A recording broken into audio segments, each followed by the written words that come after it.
How goes the family? Welcome back to Larry's Anything Goes. Hopefully you guys are having a great and exceptional day. Definitely been a busy Tuesday, busier than I'd like it, but hey, that's what makes life worth living. Gets us through, and we go from there. All right, so I'll just leave it at that. But anyways, today's word of the day is deception. It stands for the use of deceit, the fact or state of being deceived.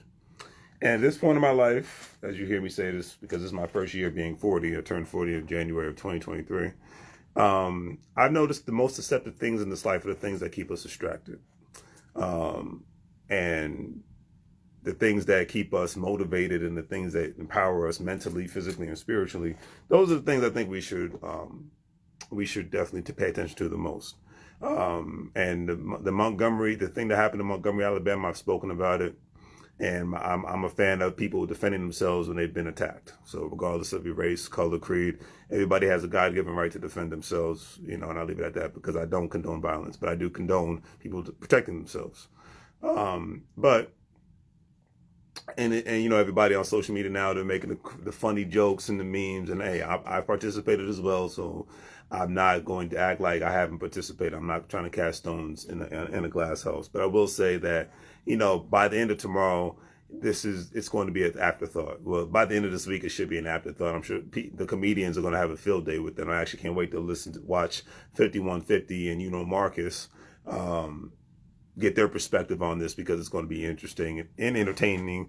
Kind of like what Zoe Williams says, infotainment. I actually wish I would have discovered Zoe Williams 10 years ago compared to just discovering him, because I discovered a lot of great people during the pandemic online, mostly via YouTube, where they're very informative and they're entertaining, and the term infotainment that Zoe Williams calls it is actually works for me, because if you can make me laugh and think at the same time, that is a beautiful thing. And then that means you're not boring people, but people are being able to walk away with something.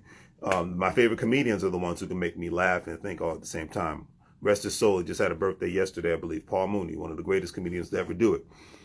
Even though he was more of an underground guy because of the mainstream, but when it comes to the mainstream, forget him. Because when it comes to mainstream movies and mainstream comedy, majority of the time it sucks. Mainstream music, majority of the time it sucks. Even back in my day, when you had to go to the store and buy music, as far as on CDs, a lot of times I would take risk on artists because they looked different, or because they were from a different city. They weren't just from New York or LA, or maybe they were from a different part of New York or a different part of California or a different part of the South. They weren't just from New Orleans and Houston and Atlanta. They were from Mississippi or Alabama, the Midwest. They would be instead of them being from Chicago, they would be from Detroit, Cleveland.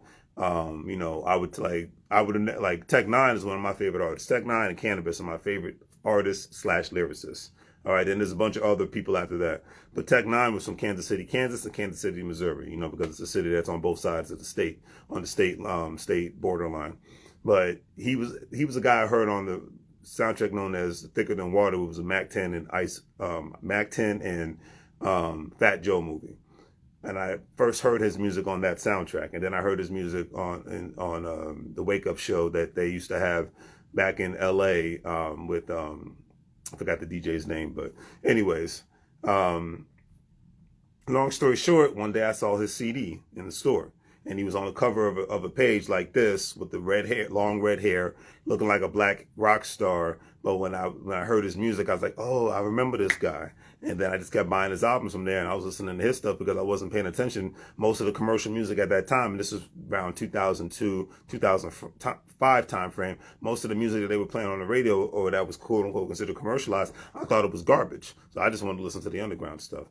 Moral of the story is, what I'm saying is, do your own research regardless of what anybody says online. Do your own research regardless of what politician or corporate person or just podcaster has to say. It's nice to listen to other people that you have the same values and same opinions, but it's even better to listen to people who have different perspectives and whatnot. Because one of the craziest things in today's world is people don't respect each other enough to say, hey, I respectfully disagree, and let's call it a day. Because there's a bunch of corporations, $1 to $1 billion corporations, those people on those boards, those business boards, don't agree about everything religiously or politically, but they do have one commonality. They like to make money moves. They like to get tax write-offs. So I'll leave it at that. Today's quote of the day is unknown. It says, stay positive, better days are on their way.